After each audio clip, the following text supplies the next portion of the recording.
저희 채널 댓글에 단골로 오르는 질문 중 하나가 서구의 이름입니다. 순서도 다르고 미들네임이나 주니어, 시니어 같은 낯선 용어도 많아 사실 은근 까다롭고 복잡한 게 이름입니다. 얼마 전에도 땡땡 2세의 정확한 뜻을 물어오신 분이 있었습니다. 이 김에 우리가 서구 이름에 대해 알고 있으면 좋을 상식선을 정리해보았습니다. 모두 알다시피 우리와 서구의 이름이 기본적으로 다른 점은 구성 순서입니다. 우리는 성이 먼저고 이름이 다음이죠. 서구는 그 반대고요. 그럼 세계적으로 어떤 게 더 많을까요? 압도적으로 이름 먼저가 많습니다.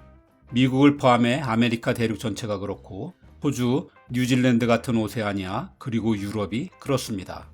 반면 우리처럼 성과 이름 순서로 쓰는 나라는 중국, 일본, 베트남, 캄보디아 등의 동아시아 국가들입니다. 그 외에 뜻밖의 나라가 하나 더 있습니다. 유럽의 헝가리입니다. 우리처럼 주소 쓸 때도 국가와 도시부터 시작해 받는 사람을 마지막에 씁니다. 작은 곳에서 큰 곳으로 범위를 넓혀나가는 다른 서구 세계와는 다르죠. 유럽에서 민족의 외딴 섬이라고 불릴만도 합니다. 헝가리를 세운 마자르족의 동방기마 민족설을 뒷받침한다고 보기도 합니다. 이와 달리 아예 성이 없는 나라들도 있습니다. 미얀마, 몽골, 중동 같은 아시아 국가들과 아프리카의 많은 나라입니다. 유럽에선 아이슬란드가 그렇습니다. 하지만 이들 나라는 아버지와 할아버지 등의 이름을 여러 붙여 오히려 더 긴 경우도 많습니다. 어쨌든 아이를 낳게 되면 어떤 이름으로 할까 고민하는 건 세계 모두가 똑같습니다. 다만 우리는 아이의 이름을 새로 짓기 때문에 장명이라고 합니다. 하지만 서구는 과거의 이름 중에서만 고르니 택명입니다. 서구의 이름은 크게 두 가지에서 나왔습니다. 하나는 고대로부터 내려온 역사적 위인으로 알렉스, 아더, 윌리엄 같은 이름입니다. 또 하나는 중세 때부터 대세가 된 성서인물로 마이클, 메리, 엘리자베스, 존, 피터, 폴 같은 이름입니다. 얼핏 서구의 이름이 많아 보이는 건 영어 이름 헨리가 스페인에선 엘리케, 프랑스에선 앙리, 독일에선 하이니 등 언어별로 달리 발음되기 때문이죠. 이름에 관해서만큼은 유럽에서 가장 보수적인 프랑스는 단지 400여 개의 이름 중에서만 골라 써야 했습니다. 이러던 법률이 개정된 게 20세기 말이었으니 얼마 안 되었죠. 지금은 법적으로 부모가 예쁜 이름을 얼마든 지을 수 있지만 여전히 전통적인 이름을 고수하는 사람도 많습니다. 문제는 이름의 종류가 적어 동명이인이 너무 많다는 것입니다. 이에 대한 해결책이 다양한 성입니다. 성이 적고 대신 갖가지 이름으로 구분하는 우리와는 완전히 반대죠. 귀족이나 갖고 있던 성은 14세기가 되어서야 백성들에게도 보급되었습니다. 인구가 증가하면서 봉건 영주가 노역을 시키거나 인두세를 거두려면 누가 누구인지를 정확히 해야 했죠. 18세기가 되어선 거의 모든 사람이 성을 갖게 되었는데 이름이 너무 적었던 프랑스는 무려 25만 개의 성을 갖게 되었습니다. 이렇게 되어 서구의 이름은 미국인들이 가장 존경하는 대통령인 조지 워싱턴처럼 이름 플러스 성의 형태가 되었습니다. 대부분이 아는 걸 다시 복습하자면 여기서 조지는 처음에 오니 퍼스트 네임이고 부모에 의해 주어졌으니 기분 네임입니다. 워싱턴은 마지막에 오니 레스트 네임이고 운명적으로 타고난 성이니 패밀리 네임입니다. 또 성을 서네임이라고도 하는데 서라는 접두사는 슈퍼, 어버브, 오버의 의미로 초월적인 것을 뜻합니다. 그런데 서구의 이름이 이렇게 간단하기만 한 건 아니죠.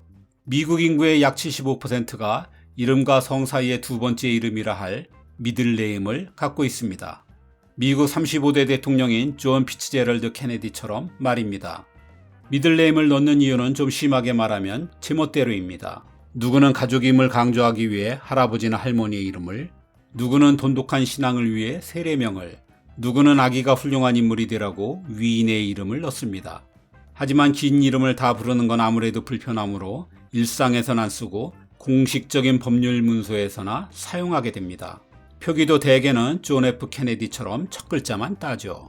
그래서 정말 친한 사이에서도 미들네임을 잘 모르는 경우가 대부분입니다. 물론 비틀스의 멤버였던 폴 맥카트니처럼 미들네임을 자신의 이름으로 사용하는 사람도 간혹 있긴 합니다. 2세, 3세 개념도 우리와 달라 서구 이름의 복잡함을 더하게 합니다. 우리는 보통 재벌 2세라면 대기업 오너의 아들을 말합니다. 그래서 2세가 누구누구의 아들로 생각하기 쉽지만 왕가의 사용법은 좀 다릅니다. 예를 들어 가장 유명한 이집트 파라오인 람세스 2세는 람세스 1세의 아들이 아닙니다.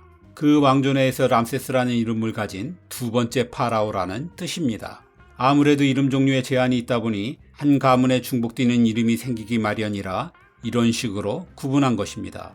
지난 5월 영국에서 70년 만에 대관식이 열리면서 엘리자베스 2세의 서거로 찰스 3세가 왕위를 계승하게 됐다는 보도가 있었습니다. 엘리자베스 2세라 함은 과거에 엘리자베스 1세가 있었다는 뜻입니다. 16, 7세기의 엘리자베스 1세는 스페인의 무적함대를 물리치고 영국의 전성시대를 이끈 걸출한 여왕이었습니다. 이번에 영국왕에 등극한 찰스 3세는 이전에 찰스 1, 2세가 있었다는 얘기입니다. 찰스 1세는 17세기의 청교도 혁명 때 참수형을 당했고 찰스 2세 역시 한때 왕위에서 쫓겨났던 무능한 왕이었습니다. 하지만 일반인들은 이게 또 조금 다릅니다. 아버지가 아들에게 자신과 미들네임까지 똑같은 이름을 물려줄 경우 이땐 2세가 아니라 주니어를 붙여줍니다.